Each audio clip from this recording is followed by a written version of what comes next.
No. La alianza, la ley, la justicia son elementos que Él va a usar para plantear su principio. Israel está así por tal motivo. Y decía que había un principio, había un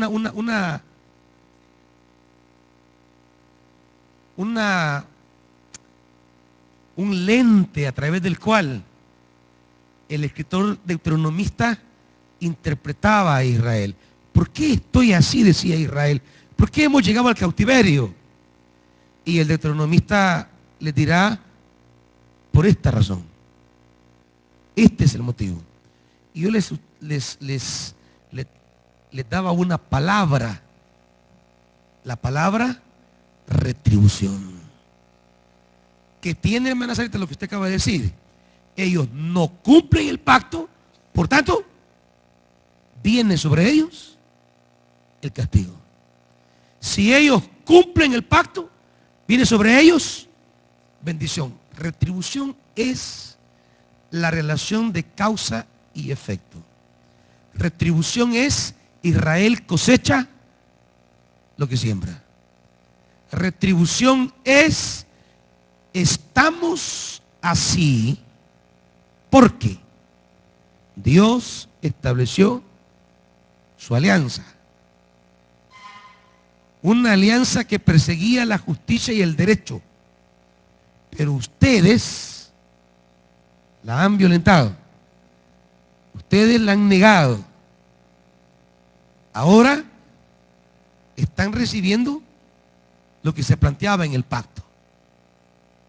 Si cumples estas palabras, estas bendiciones vendrán sobre ti. Pero si decides desobedecer estas palabras, estas maldiciones vendrán sobre ti. ¿Cómo se llama eso? ¿Cómo se llama eso? Retribución. Que es la explicación que el deuteronomista da a esa pregunta que está detrás en el pueblo de Israel. Detrás del cronista hay otras preguntas. Ya vinimos del exilio. ¿Cómo hacemos para nunca más volver a un exilio? Estamos regresando. ¿Qué hacemos?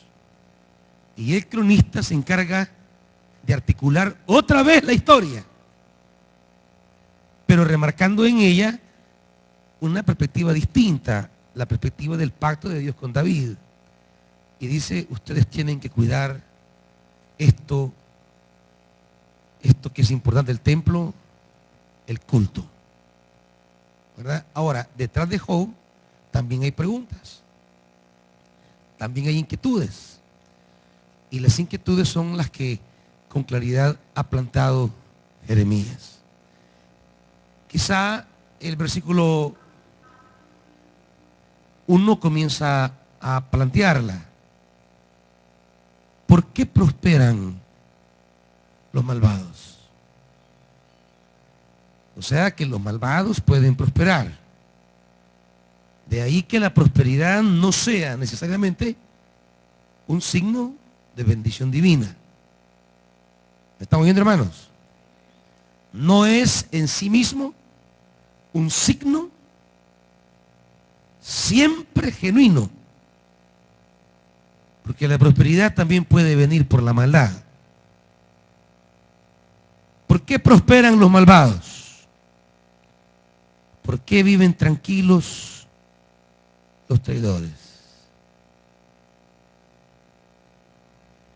Y luego la gran pregunta en el 4, ¿hasta cuándo? Las grandes preguntas son, ¿por qué? ¿Y hasta cuándo?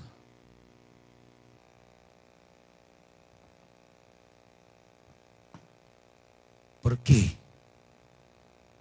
¿Hasta cuándo?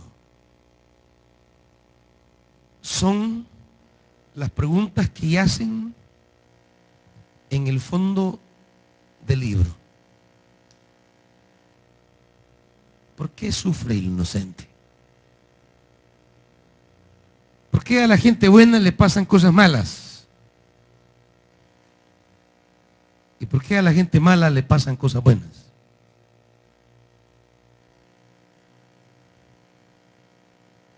Hermana Esther.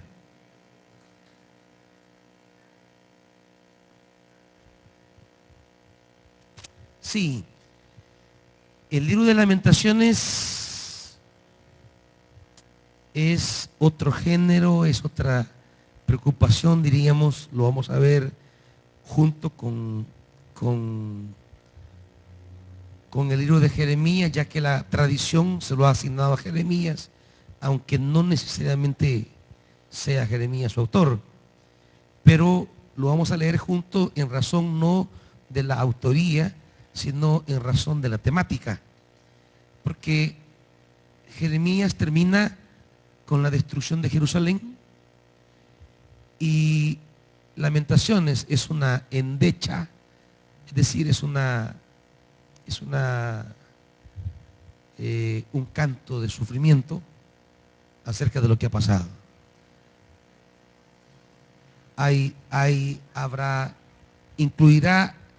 Incluirá, diríamos, algunos temas, pero Lamentaciones más está planteando el dolor de la destrucción y propone el camino de esperar en Dios. Sí entendemos lo que ha pasado, dice. Nos hemos rebelado contra Dios. O sea, Lamentaciones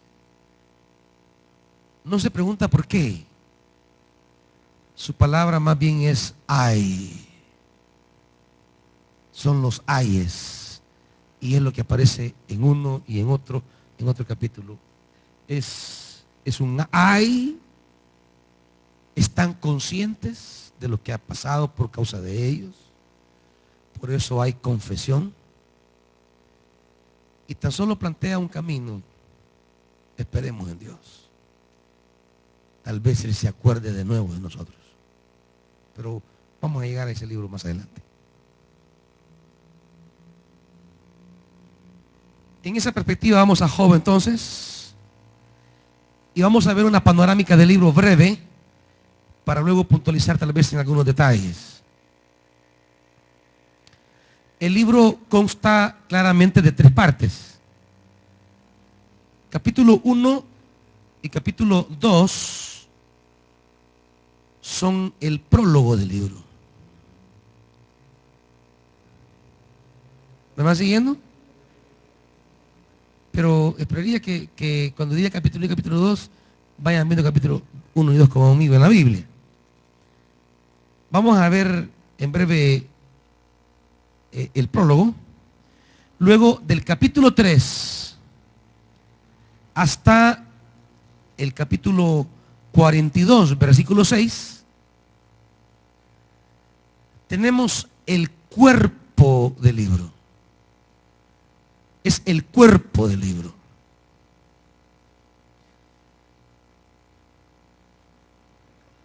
Y del 42:7 hasta el final, versículo 17, tenemos el epílogo.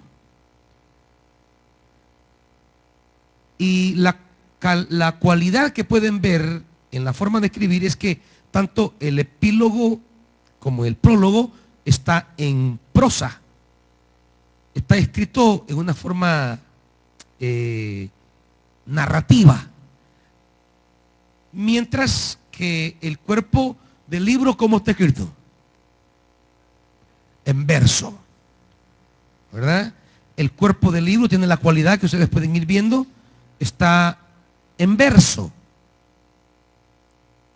El prólogo y el epílogo están en prosa y el cuerpo del libro está en verso. Vamos al epílogo.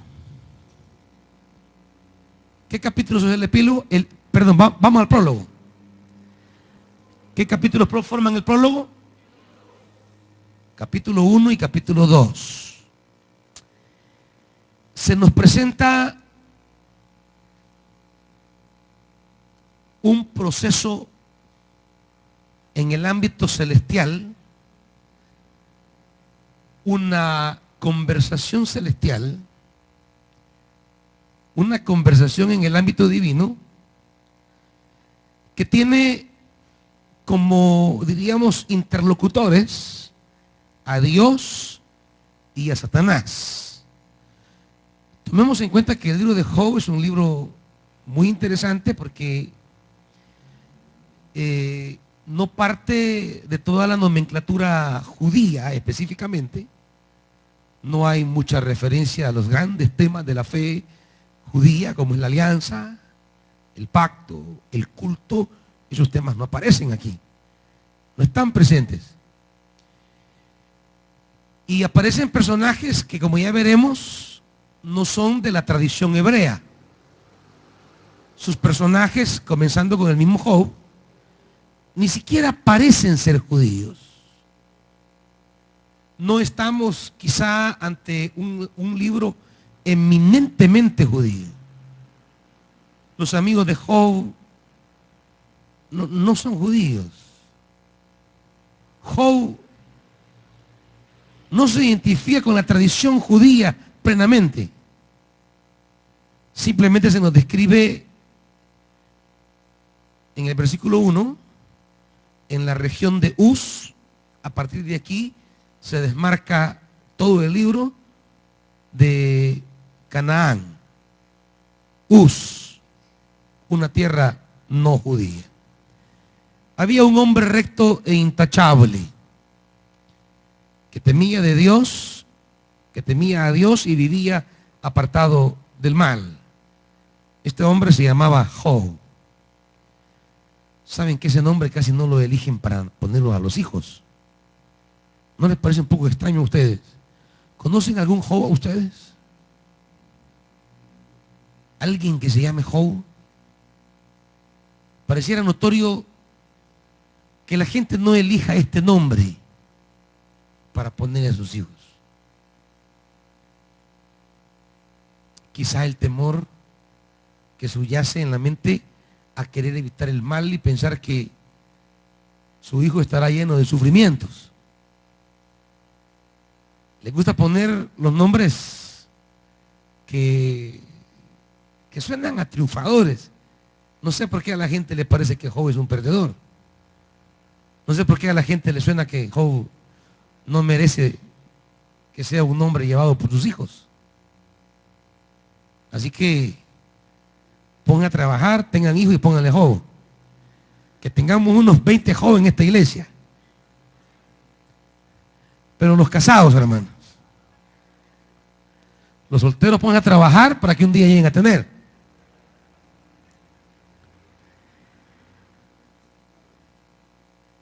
Y se dice en el versículo 2 que tenía 7 hijos y 3 hijas, o sea, tenía 10 hijos. El versículo 3 recalca la riqueza de Job. 7,000 ovejas, 3,000 camellos, 500 yuntas de bueyes, 500 asnas, y su servidumbre era numerosa.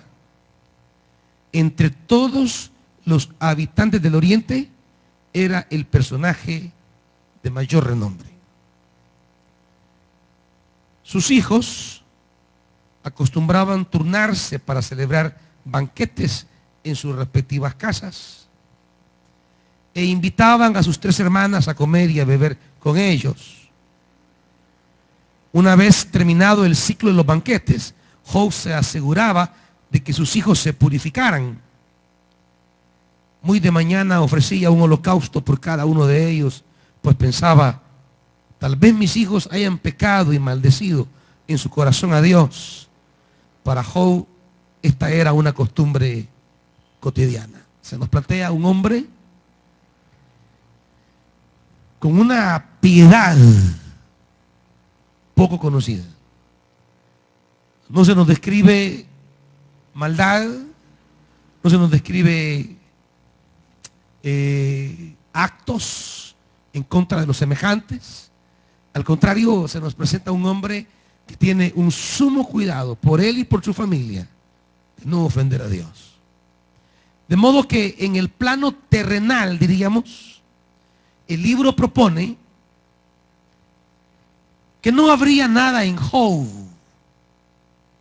que le sea digno de castigo. Diríamos que del 1 al 7, al 5, se nos habla de un hombre que ya se describe recto e intachable. Francisco.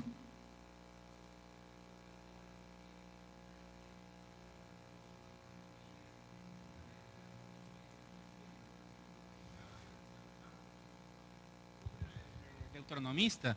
Entonces, no sé si antes de continuar nos podría ubicar en qué fase de tiempo está situado Job específicamente. Job estaría, diferenciemos entre la época en que se escribe el libro y la época en que narra la historia del libro. Aunque Job se esté poniendo por escrito en un periodo, diríamos, post-cautiverio, cuando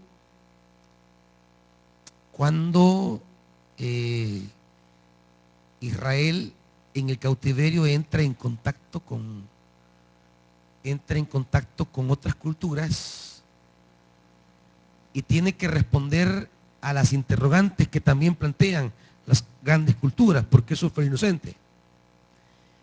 Y el libro de Job apela a una historia que ocurrió en tiempo de los patriarcas. En el período patriarcal es que se ubica, de hecho aparecen los sabeos, que serán quienes ataquen a sus hijos, que era una tribu muy nómada de la época patriarcal. Y la ritualidad de Job es simple, no tiene el entramado del sistema sacrificial judío reflejado en el Levítico. Es más, él mismo se vuelve casi sacerdote de la casa. No va a un lugar sagrado para ofrecer holocausto. Pareciera que no hay templo, no hay lugares sagrados, como lo hubo posteriormente a la historia luego del Éxodo, cuando Israel entra en la tierra y se establece en lugares sagrados y se pone en camino un sistema sacrificial y penitencial. Es sencillo el sistema de Job. Parece más bien reflejar el modo casi individual en que los judíos, a veces en la diáspora, hacían sacrificios por cuenta propia sin todo el sistema sacrificial que exigía el templo y el sistema levítico. Así que, aunque el libro como literatura se escribe en la época, si no del exilio, después del exilio, la historia que narra se ubica en la época patriarcal. ¿Más preguntas? Así como el hermano Francisco hagan, levanten la mano y diga su pregunta.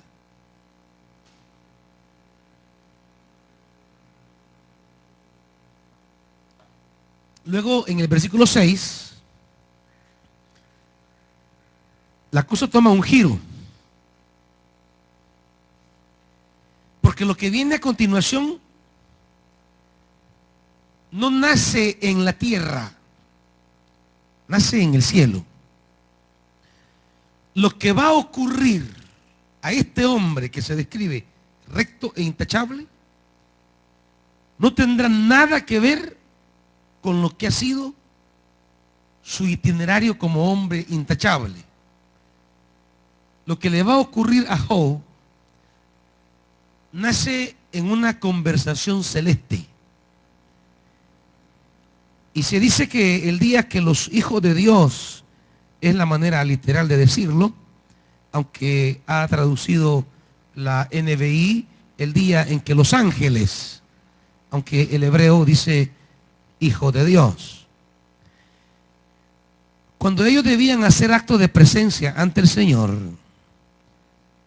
y con ellos se presentó también Satanás. Todavía aquí no tenemos la figura de Satanás tan desarrollada como lo será posteriormente, sino más bien aquel que acusa. Porque Satanás lo hemos rodeado de muchos mitos, de figuras, de colores, de formas, de cachos, de colas, de color rojo, de humo, de azufre y humo. No. Satanás es ese que acusa. Satanás es ese que dice, y ya se dio cuenta que ese es el diablo. Satanás. O sea, no tiene que tener trompa de dragón, aunque va a vomitar fuego. No tiene que tener color rojo y ojos rojos encendidos, no. Para nada. Satanás no se describe por su forma, sino por su función. La función que le toca cumplir es querer poner en aprieto a Dios, acusándole acerca de los comportamientos de alguien. Quitémonos la idea, porque esa idea de haber puesto a Satanás como así muy tétrico, muy lleno de miedo, parece como que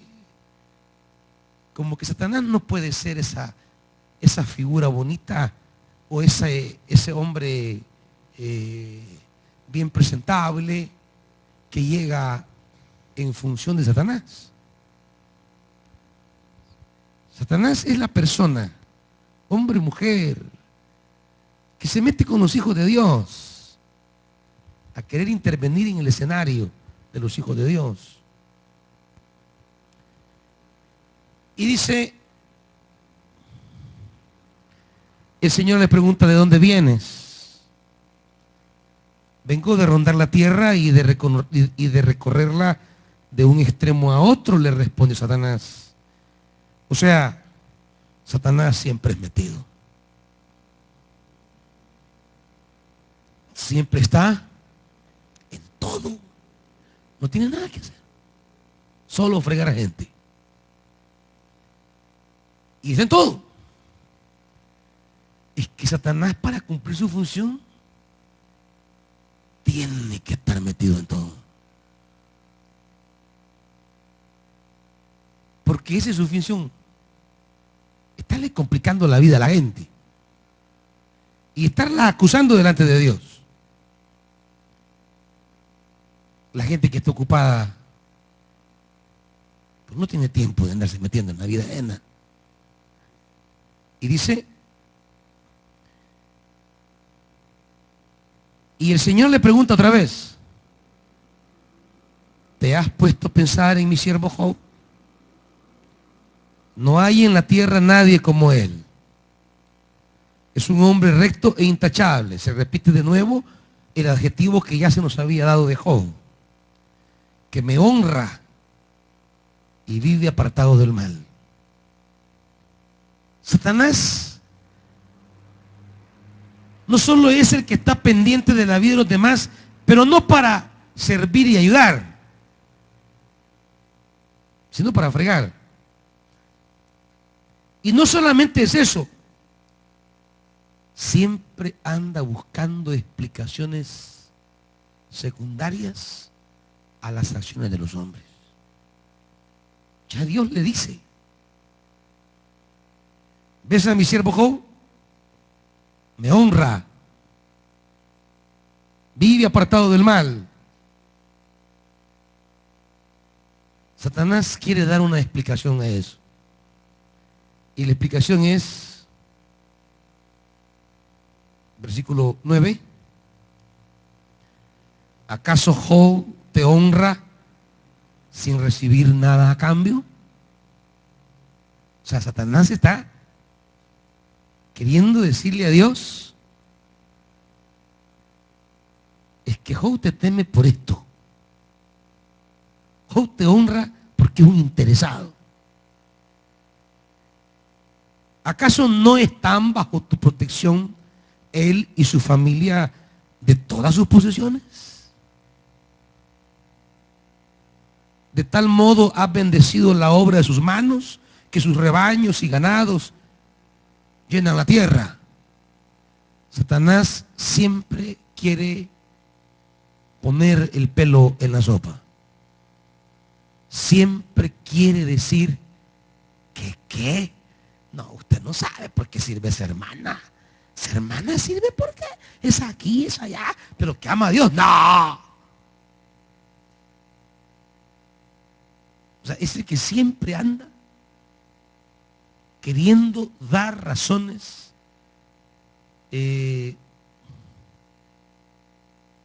ocultas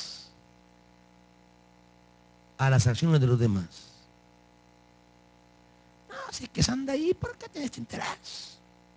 Es que se anda ahí porque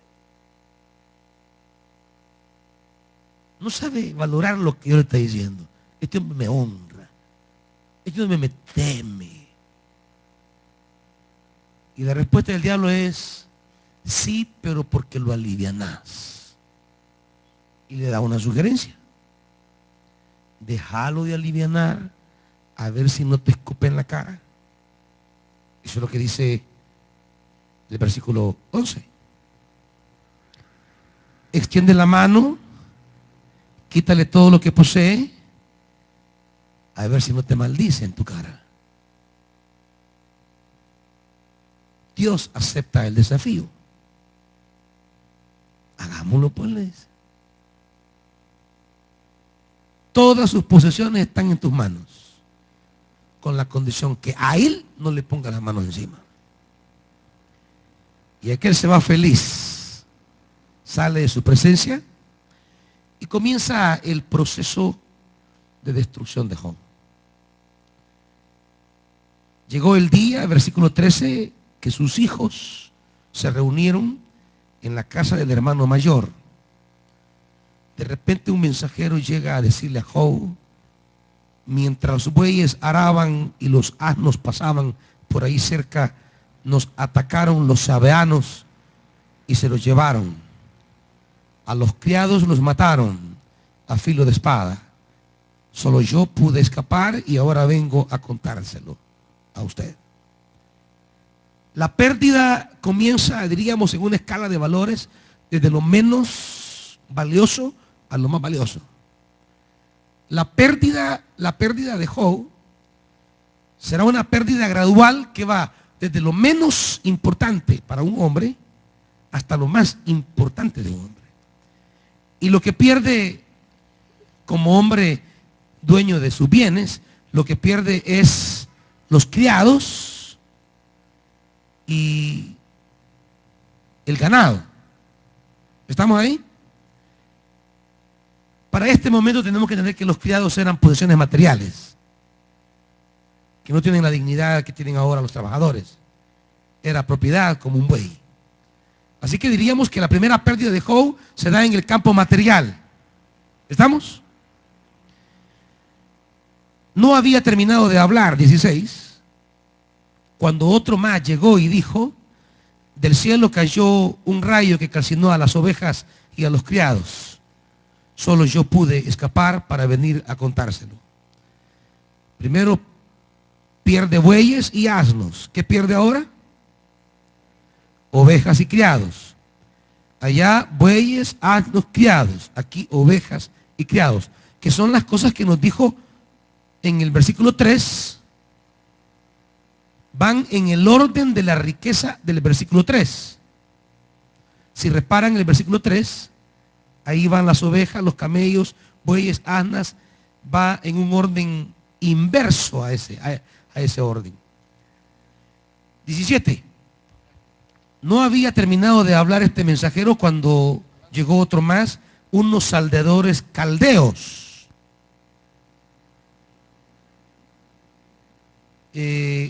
Vinieron y dividiéndose entre grupos, se apoderaron de los camellos y se los llevaron.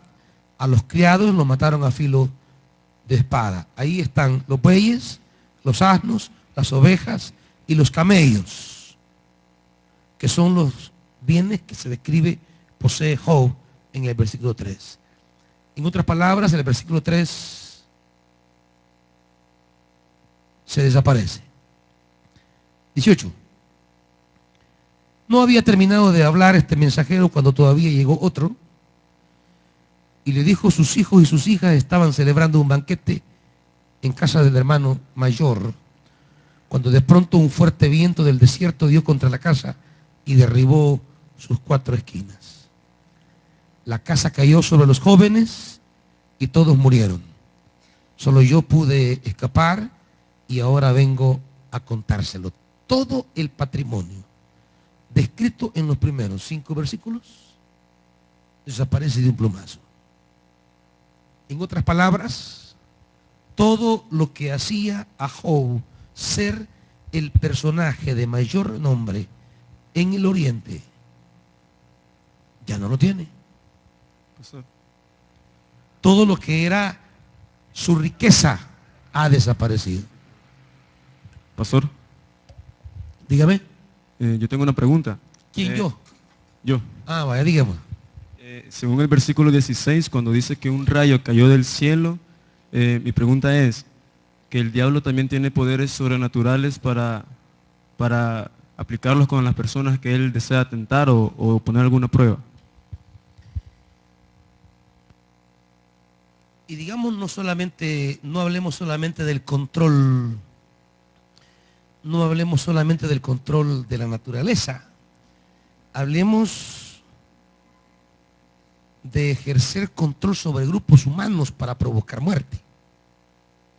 No solamente hablemos de cierta capacidad para mover fuerzas naturales, sino también capacidad para mover grupos humanos que traigan tragedia. Y la respuesta es sí, sí. Hay capacidad demoníaca para mover la naturaleza y para mover grupos humanos.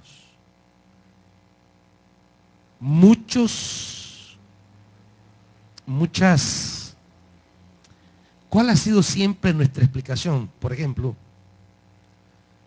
¿cuál ha sido siempre nuestra explicación sobre lo que hay en el fondo de las maras? Siempre lo dije aquí. Lo que hay en el fondo no es meramente falta de trabajo. Lo que hay en el fondo no es meramente pobreza. Lo que hay a la base de una criminalidad cruel, o como la criminalidad que se da en los grupos de sicarios y en los carteles de México, una crueldad que no tiene que ver con la pobreza. Allí hay un movimiento demoníaco, moviendo grupos para sembrar la muerte. A la base de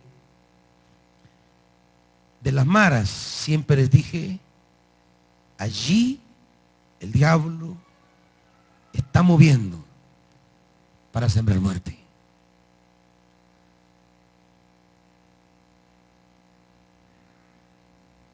Y entonces, ¿qué hacemos nosotros ahí? Lo que hacemos es eso justamente. Allí donde está el hombre fuerte, allí debe entrar la iglesia y atarlo. Yo siento que a veces, no sé si la iglesia está entendiendo la magnitud de trabajar con las maras. Quizá nos falte todavía la comprensión que ese trabajo que estamos haciendo, de irnos a meter en cada colonia y sembrar la palabra del Evangelio, es ir a contrarrestar esas fuerzas que están promoviendo allí la muerte. Cuando un marero como el de ayer pasa a la tarima y pide perdón a la gente. Y dice, estamos conscientes de todo el daño que les hemos hecho. Ha habido mucho sufrimiento, perdónennos. Queremos cambiar. Y ayer el Señor daba una palabra tremenda. Cuando el ladrón reconoce y dice, vos y yo estamos aquí porque lo merecemos. Pero este hombre no tiene nada que estar haciendo aquí. Este hombre es inocente. Y solo le dice, acuérdate de mí cuando vengas en tu reino. Y Jesús le dice, no cuando venga, hoy. Hoy. Esa es la labor de la iglesia.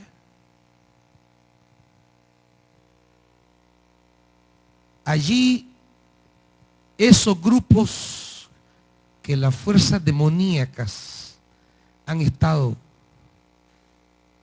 soplándoles muerte,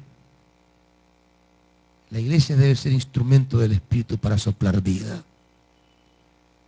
Y esto se requiere una claridad. Ustedes no se han puesto a pensar sobre todo lo que el diablo quisiera hacerle a la iglesia por estar trabajando en eso. Ustedes no se han puesto a pensar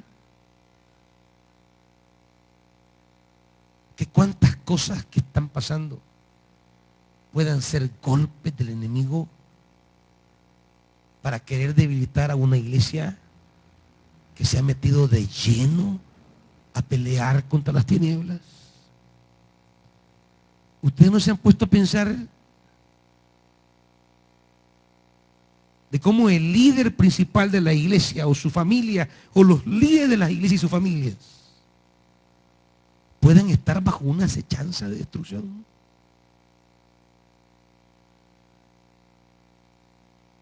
Y claro, la pregunta es, ¿tenemos esa conciencia para saber crear un vallado de oración?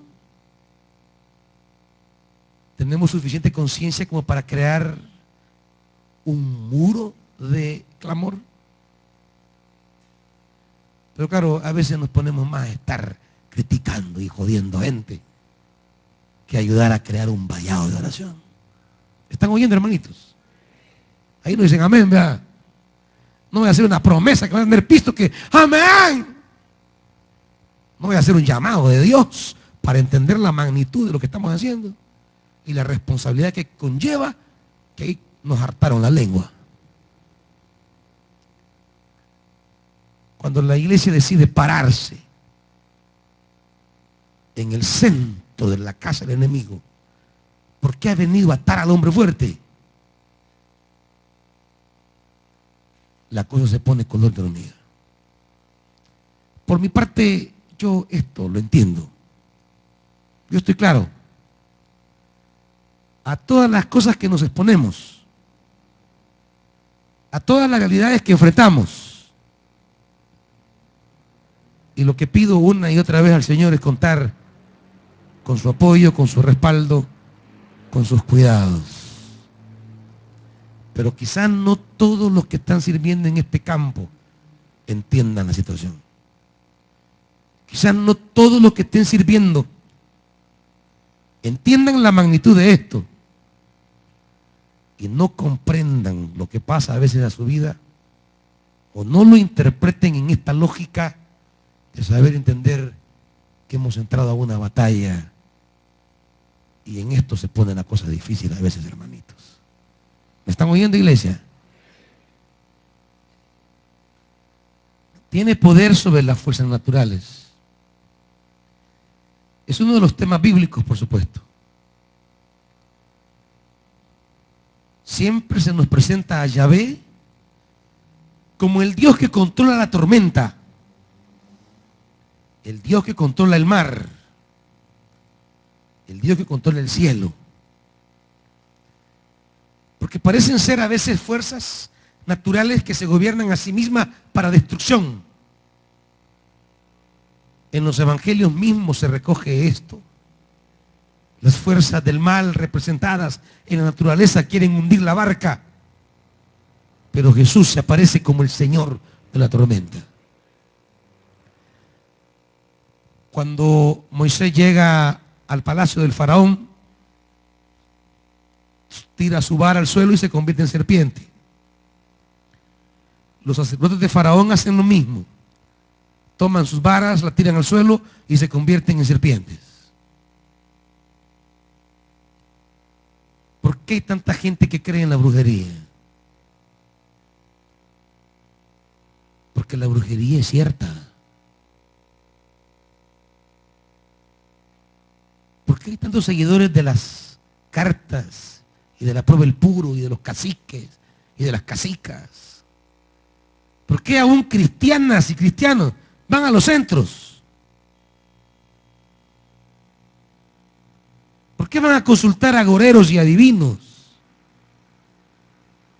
Porque el enemigo hace que esas cosas se hagan, se cumplan, se realicen para engañar. Ya lo dice el Apocalipsis, de cómo el falso profeta hará señales en el cielo y en la tierra. Y aún dice que hará que la bestia herida de muerte se recupere, se levante y dejará sorprendidos a muchos. La respuesta, como dije al principio, es sí. Hay poder demoníaco detrás de fuerzas naturales y humanas que siembran destrucción y caos. Y ante eso lo más fácil de la iglesia es buscar agendas cómodas o encerrarse en los templos con sus aires acondicionados, con sus butacas y con espectáculos. Y no salir a la calle a conquistar cada calle, cada pueblo, cada colonia para Jesucristo. Los recursos de la iglesia no se deben orientar a la construcción de esas monstruosidades arquitectónicas. Se debe orientar a la misión, a proclamar el evangelio de calle en calle, de calle en calle, de ciudad en ciudad. ¿Otra pregunta? Hermano Oscar.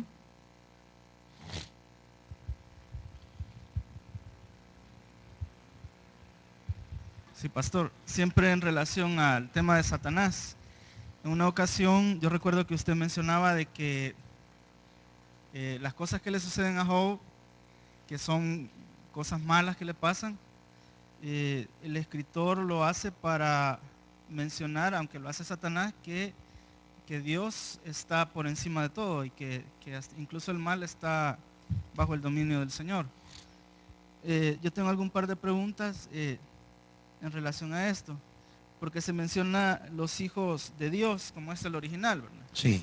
Pero solamente aparece Satanás. Si hay alguna explicación de quiénes son los otros. Y lo otro es que pareciera, no sé si es por lo mismo que le expliqué al principio, de que como que Dios accede a las cosas que Satanás le propone, porque pareciera que es algo como que no lo logra entender uno, que por qué Dios accede a las cosas que Satanás le pide. Correcto. En todo esto está preservada la integridad de la soberanía de Dios, en todo esto. No está en juego ni la soberanía ni la sabiduría divina. El texto deja muy en claro que es más, quien toma la iniciativa del diálogo es Dios mismo. Porque Dios sabe lo que el diablo le va a decir. Porque Dios conoce a este personaje. ¿Es Dios quien toma la rienda de la conversación? Ya que has andado por ahí de metido en todo el mundo, mira, te has fijado en mi siervo. Y Dios ya sabe lo que el diablo le va a decir. Es como cuando usted quiere tocarle el tema a alguien y usted ya sabe lo que le va a decir. Pero se lo pone en la mesa porque quiere llevarle a un objetivo. Quiere conducirle a un propósito. Quiere llevarlo como en una procesión hacia un resultado. Y ya te fijaste que fulana, y usted ya sabe lo que le va a decir.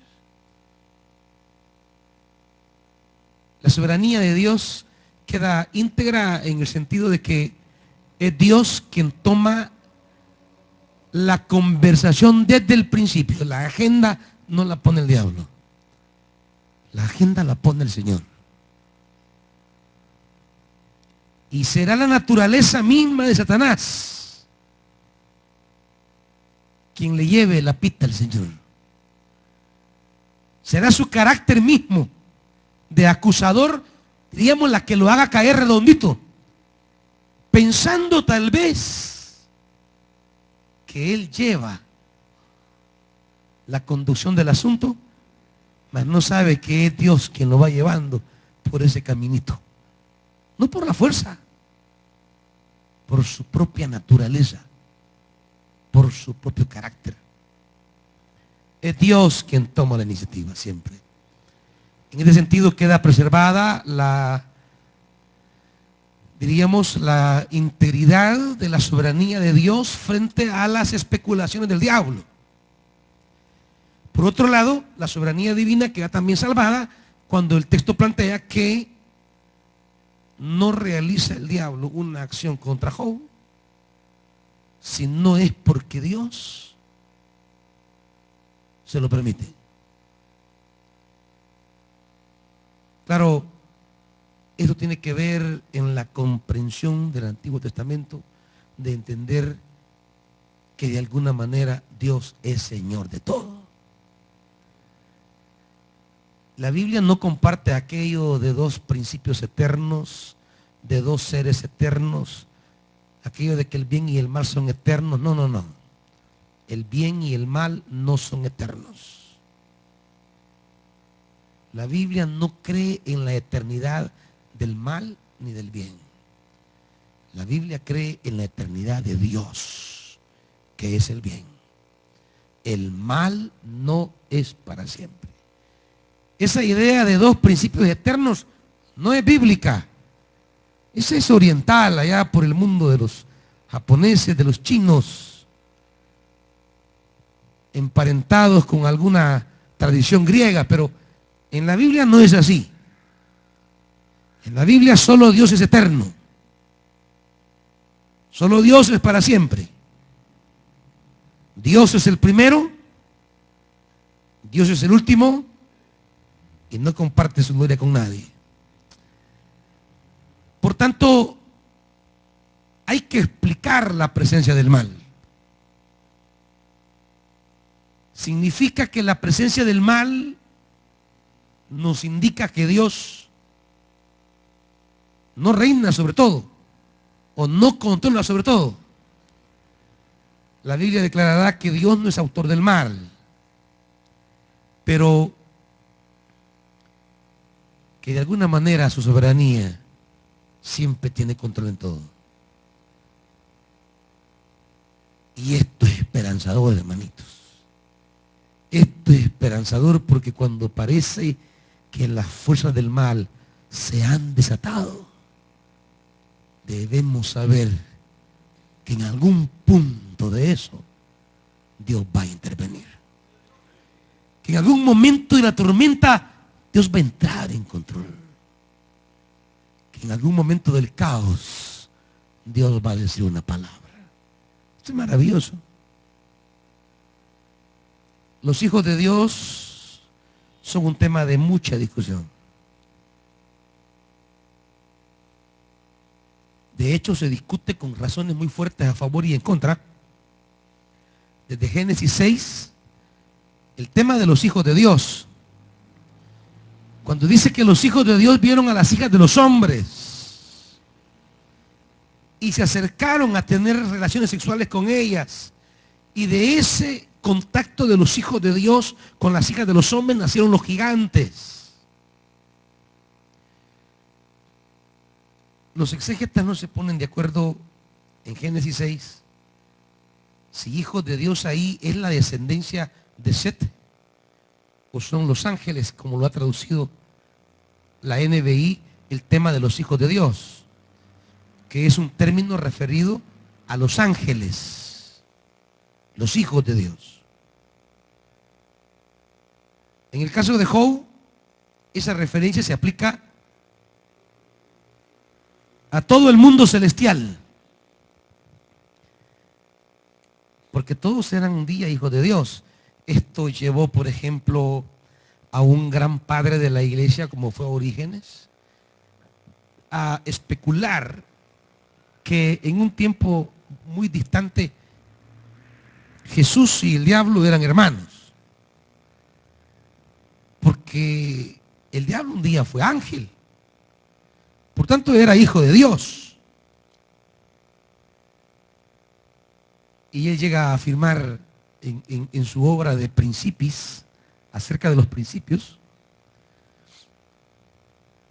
que eran los hermanos, eran como una pareja de hermanos especiales para Dios. Así como la leyenda como la película de Thor, ¿lo vieron? Los dos hijos de Odín, Thor, no me acuerdo cómo se llama el otro, Loki. Y uno quiere el reino y está dispuesto a matar al padre para quedarse con el reino. Y el otro desciende a la tierra a purificar su carácter. Hay toda una tradición legendaria sobre eso. Pero claro, más allá de la especulación de eso, que no tiene mayor base de la verdad, una cosa es cierta. Todo este mundo es hijo de Dios, todo el mundo de ángeles. Y Satanás es creación de Dios también. No crean que el diablo no es creación de Dios, es creación de Dios. Los demonios son creación de Dios.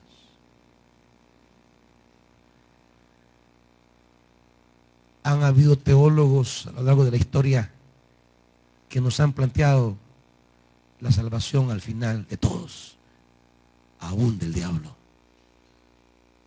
Que la misericordia y el poder de Dios hará que todos se conviertan, para que se cumpla lo que Pablo dice, para que Dios sea todo en todos. Es un tema muy espinoso. Es un tema bien complicado. Siempre que lo planteo,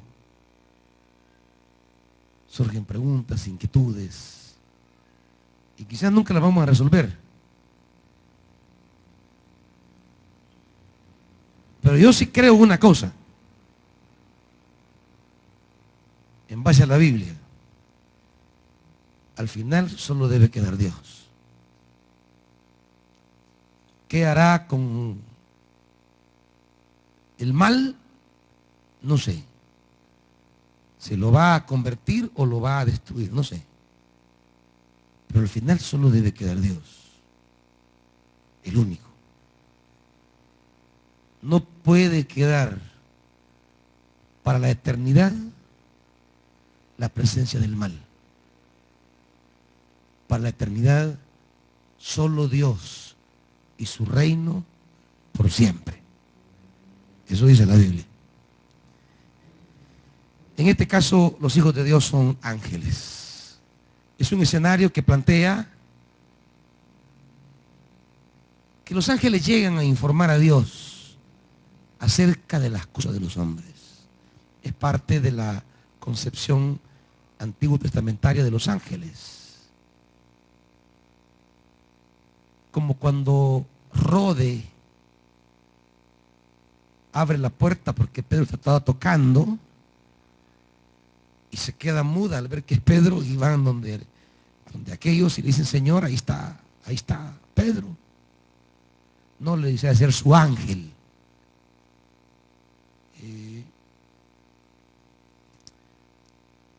Y aquellos que dice la Biblia, porque los ángeles de ellos claman a mí. Es toda una concepción de los ángeles como ministros de Dios que se encargan de custodiar y de cuidar a los seres humanos. Y pareciera que hay momentos que parece tener razón esto. La niñez, por ejemplo, tan frágil y tantas ocasiones que pueden ocurrir tragedias y no pasan. Como que los estuvieran cuidando. Los ángeles llegan a hablar con Dios sobre cómo está el mundo. Esa es la idea teatral que plantea el libro. Bien.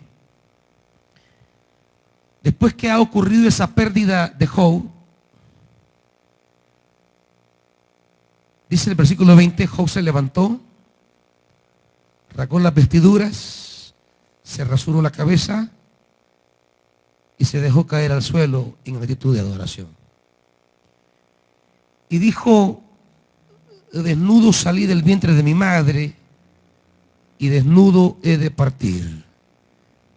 El Señor ha dado, el Señor ha quitado, bendito sea el nombre del Señor. Y se vuelve a recalcar para cerrar el capítulo 1, se recalca lo que se nos dijo en el 1:1.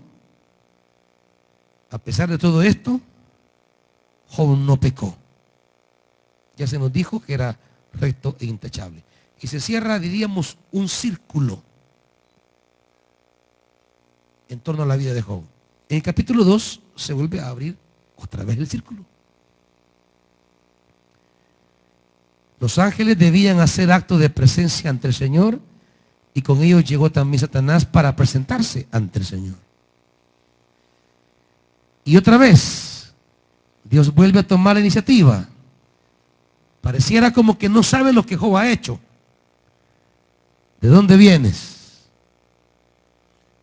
Y responde lo mismo.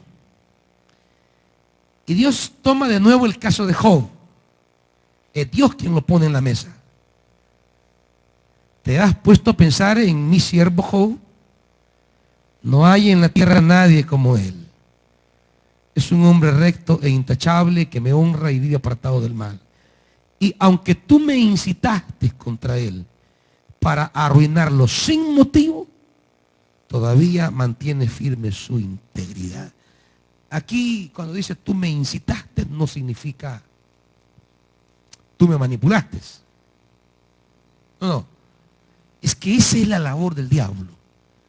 Incitar al mal. No digamos diablo, Satanás, porque es el nombre que aparece aquí. Ya diablo sería una referencia que no va con el libro. Satanás es el que provoca al mal, al daño, a la muerte. Pero deja claro que lo que está pasando en la vida de Job no tiene que ver con Job. Y sigue diciendo 4, una cosa por la otra. Con tal de salvar la vida, el hombre da todo lo que tiene. Extiende la mano y hiérelo. A ver si no te maldice en tu propia cara.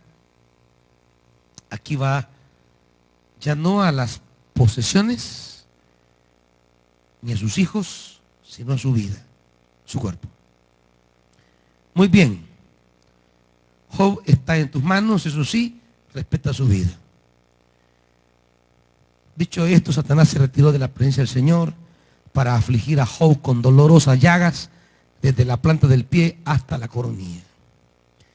Y Job, sentado en medio de las cenizas, tomó un pedazo de teja para rascarse constantemente. Su esposa le reprochó, ¿todavía mantienes firme tu integridad? Maldice a Dios y muérete. Job le respondió, mujer, hablas como una necia. Si de Dios debemos recibir lo bueno, no sabremos también recibir lo malo. A pesar de todo esto, no pecó ni de palabra. Y aquí se cierra el siguiente círculo. Job agudiza su condición, pero no peca. Se complica, en lugar de mejorar la cosa, se ahonda la crisis, pero no peca. Mantiene lo que se nos dice el versículo 1 del capítulo 1. Recto e intachable.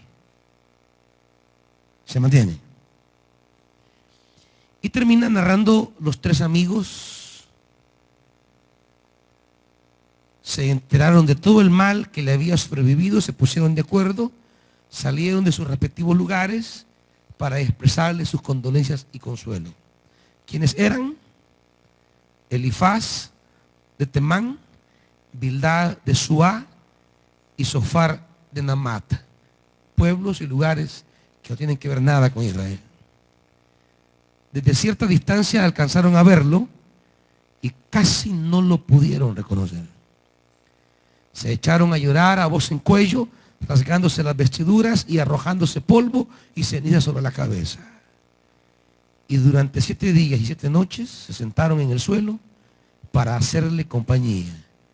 Ninguno de ellos se atrevía a decirle nada, pues veían cuán grande era su sufrimiento. Aquí termina el prólogo. Ahora comienza el cuerpo. Y el cuerpo del libro arranca, diríamos, con un soliloquio, o sea, un monólogo. Un soliloquio es alguien hablando solo. Después de esos 7 días de silencio, Job abre la boca, que es lo que dice el capítulo 3, versículo 1. Job rompe el silencio y por fin habló para maldecir el día que nació. Que perezca el día que fui concebido. La noche en que se dijo ha nacido un niño, que ese día se vuelva oscuridad, que Dios no lo tome en cuenta, que no brille en él ninguna luz. Creo que en este versículo 4 es que dice la Reina Valera que sea arrancado del calendario ese libro. Que densas tinieblas cubran esa noche. Que los que maldicen maldían ese día. Y se pregunta el versículo 11, ¿por qué no perecí al momento de nacer? ¿Por qué no morí cuando salí del vientre? ¿Por qué hubo rodillas que me recibieran y pechos que me amantaran? Ahora estaría yo descansando en paz, estaría durmiendo tranquilo. 16. ¿Por qué no me enterraron como a un abortivo? Como esos niños que jamás vieron la luz. 20. Y aquí entra a plantear el tema que leímos de Jeremías. ¿Por qué permite Dios que los sufridos vean la luz? ¿Por qué se les da vida a los amargados? Anhelan estos una muerte que no llega, aunque la buscan más que a tesoro escondido. Se llenarían de gran regocijo, se alegrarían si llegaran al sepulcro. ¿Por qué arrincona Dios al hombre que desconoce su destino? Antes que el pan me llegan los suspiros. Mis gemidos se derraman como el agua. Lo que más temía me sobrevino. Lo que más me asustaba me sucedió. No encuentro paz ni sosiego. no hallo reposo, sino solo agitación. Este es el discurso de Job. Hermana Sandra.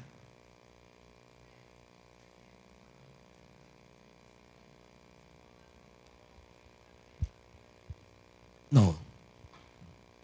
No.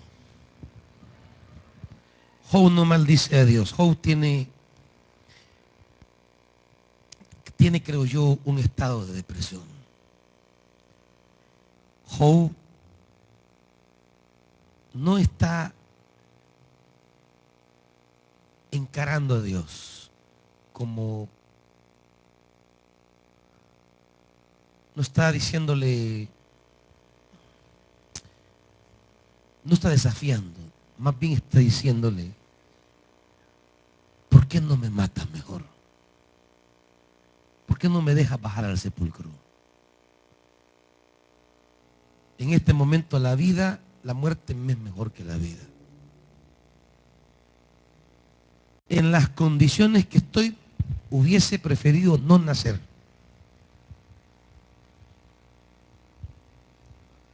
Y fuera para mí un acto de misericordia que me quitaras la vida. Job no está blasfemando contra Dios.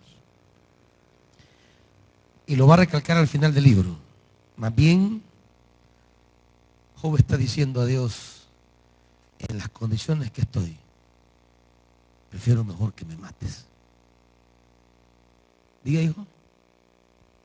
Buenas noches, Dios les bendiga. Quería preguntar algo. Estaba dentro del prólogo algo que quería preguntar. Usted explicaba acerca de que cuando el enemigo actúa en contra de la vida de los seres humanos, siempre Dios da una luz de esperanza. Siempre hay algo que nos hace confiar en que Dios actuará a favor de nuestra vida. Sí.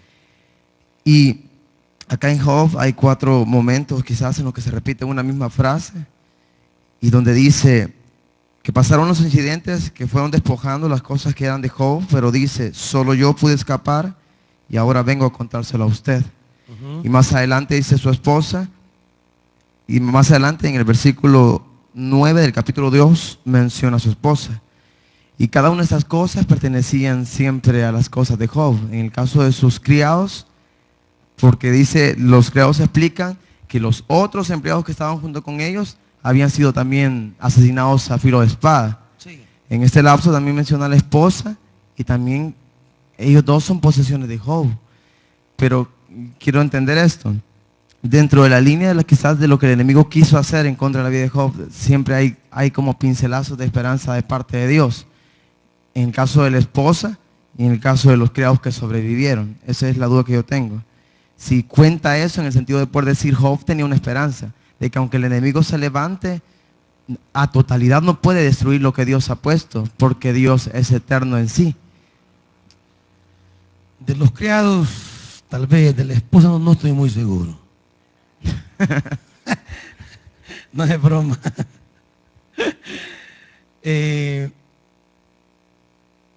Aunque los criados llevan buenas noticias, la esposa, no sé si lo hace con buen corazón. No sé si la intención de ella es que termine el dolor de este hombre. Pero la mujer le propone que maldiga a Dios, sabiendo que maldecir a Dios acarrea la muerte. Porque es lo único que Job no ha hecho, maldecir a Dios.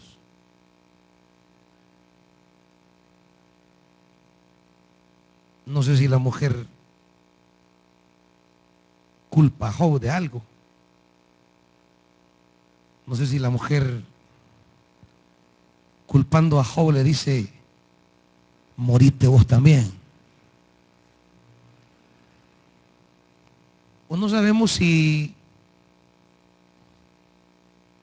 está quebrantada por el dolor de Job y prefiere verlo muerto y le propone un camino rápido de muerte, como una especie de eutanasia.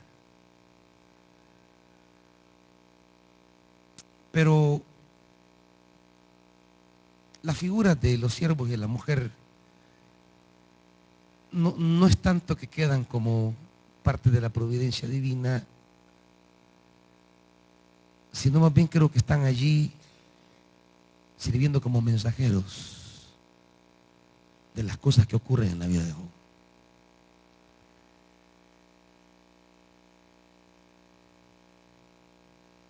Eso pienso. Ahora, en el capítulo 3, Job ha hablado. Y los amigos van a responderle a Job. Y viene un ciclo que usted le puede dar seguimiento. Capítulo 4, abre el telón Elifaz, porque es el mayor. Van a hablar en orden de edad, que es la costumbre en el oriente. Hablan los más viejos primero, y así van hasta darles el espacio a los jóvenes. Habla Elifaz en el 4, Job le responde en el 6. Quiero que vea la secuencia. Entra el segundo amigo, Bildad, en el 8, y Job le responde en el 9. Entra el tercer amigo, llamado Sofar, en el 11, y Job le responde en el 12.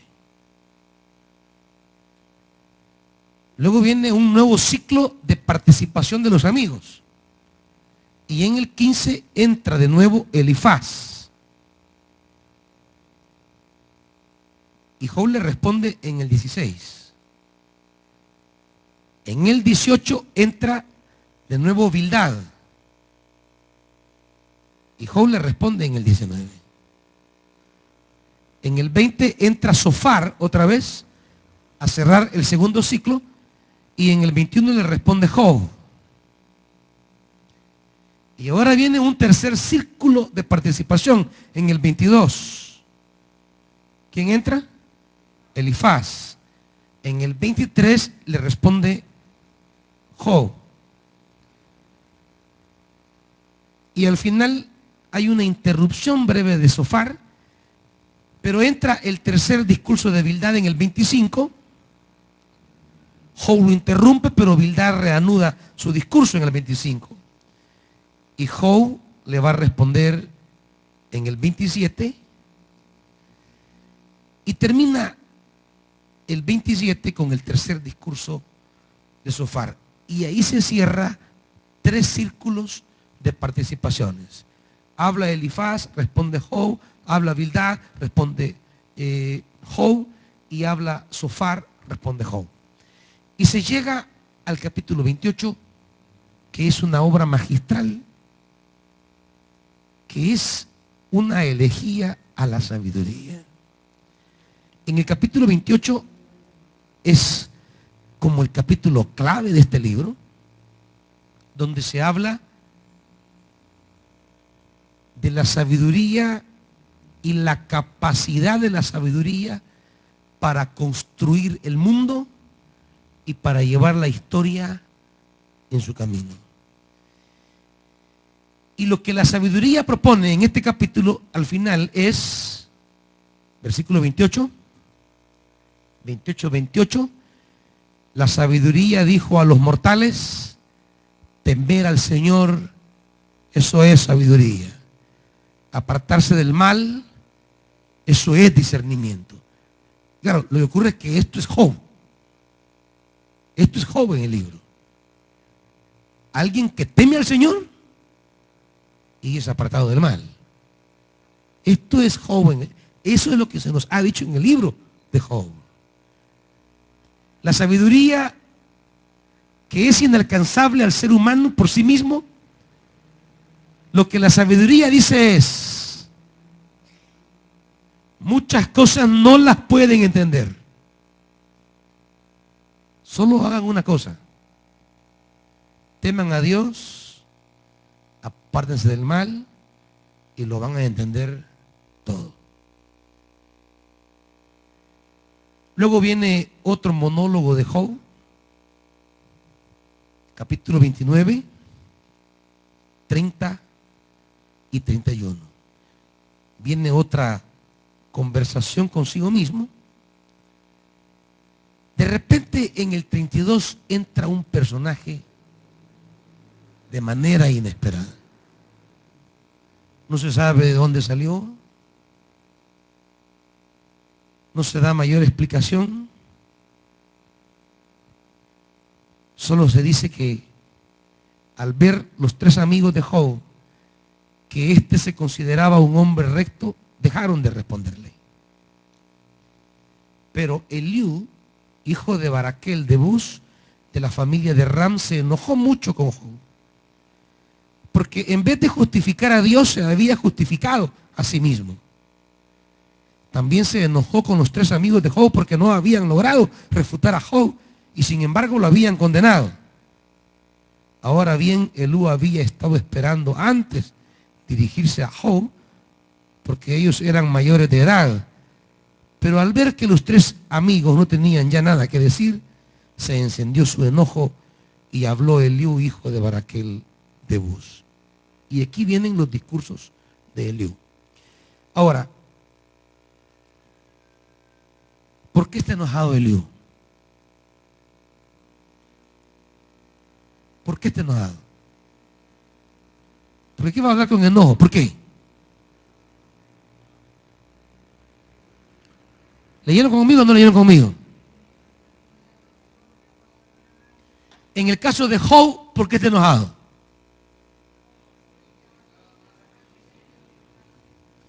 Fíjese bien, Job no ha maldecido a Dios. No le ha recriminado a Dios. El enojo es porque Job se ha concentrado en defender su integridad. Y no es que esté equivocado Job en eso. Ya lo dice Dios, es íntegro. El problema es que Job debió haber defendido la integridad de Dios. Es decir, el tema aquí no es si merezco o no merezco lo que me está pasando. El tema aquí es que Dios es sabio y perfecto en todo lo que está pasando. Pero cuán difícil es eso.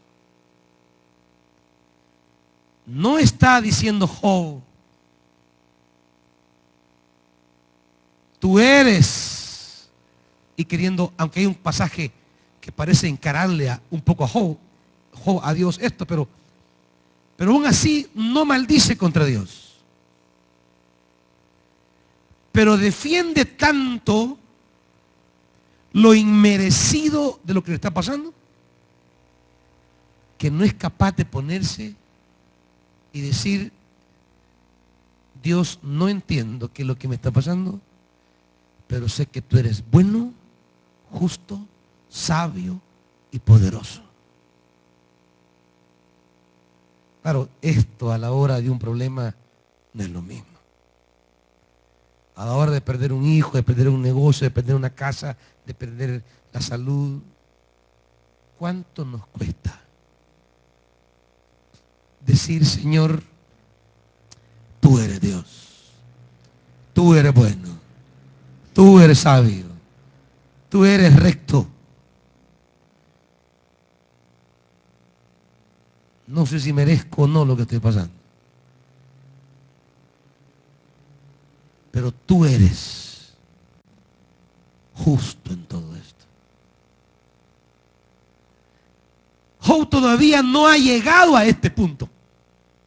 ¿Me explico? Job tiene que caminar a una nueva experiencia de Dios. Ya no solo la experiencia de temerle y ser intachable.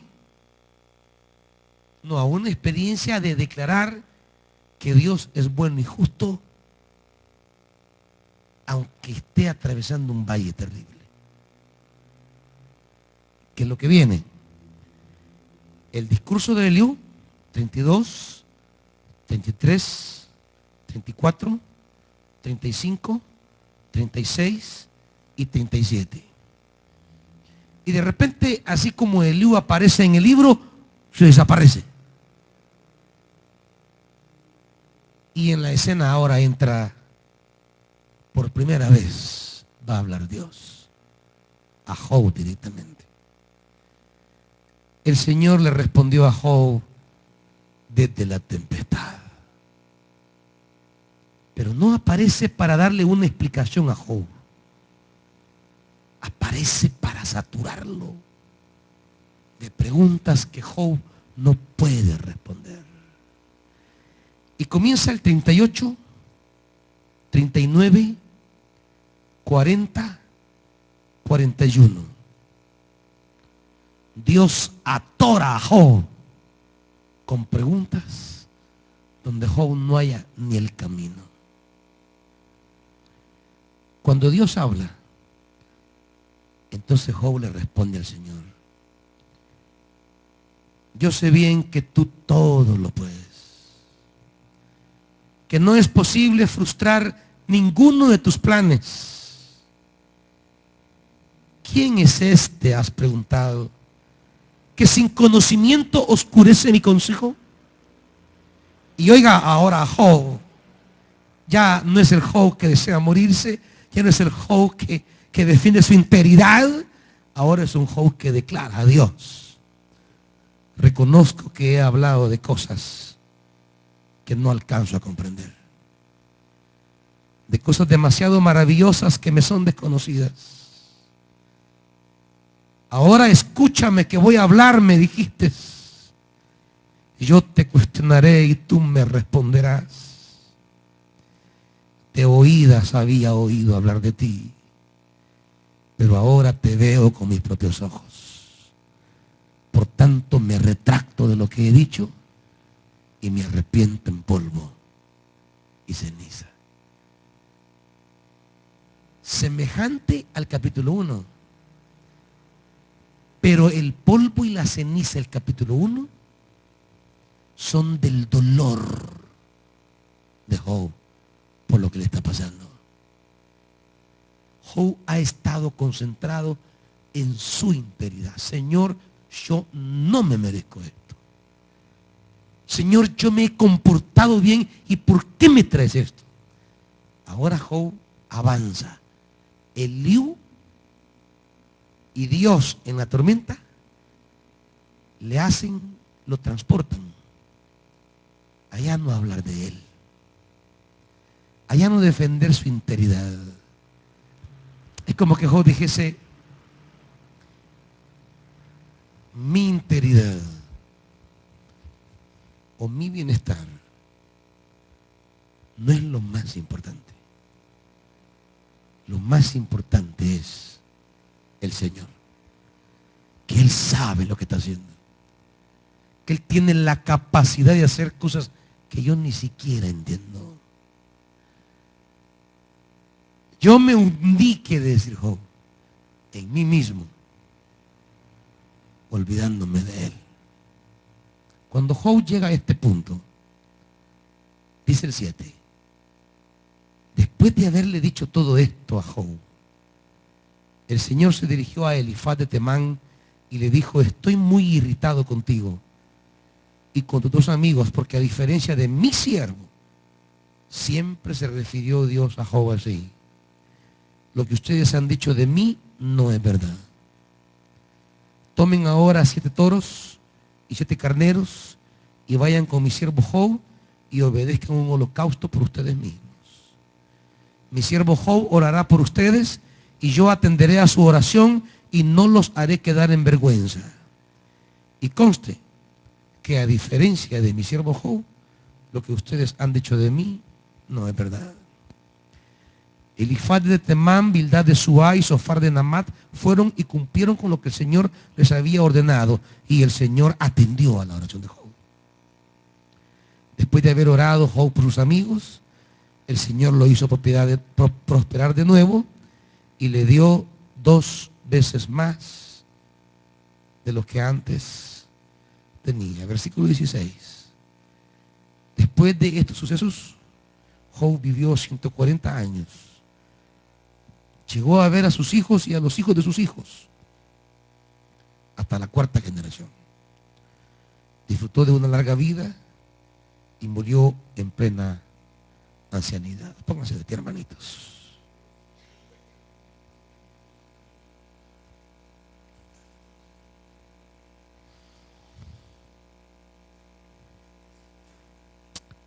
Padre,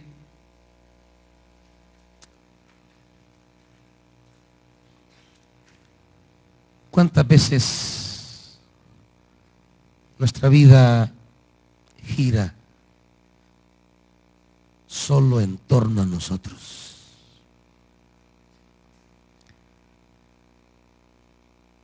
¿Cuántas veces pensamos que nuestra vida, nuestro bienestar, nuestro futuro es lo más importante? Y nos olvidamos que lo que trae esperanza a este mundo, lo que trae futuro a nuestra vida, lo que trae tiempos mejores a nosotros, eres tú. Tu amor, tu sabiduría, tu rectitud. No la nuestra, la tuya. Lo que traería tiempos mejores no era la fidelidad de Job, era tu fidelidad.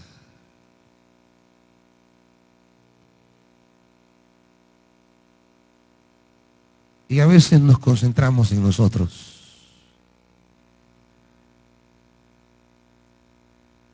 Y nos angustiamos por nosotros. Y nos desesperamos por nosotros. Pero tu verdad, tus propósitos, tu reino, tus preocupaciones, a veces no nos angustian a nosotros. Tus propósitos a veces no nos desesperan. Tu reino no nos inquieta. Tu plan de redención no nos desespera. Permítenos, Señor, que más allá de nosotros puedas estar tú.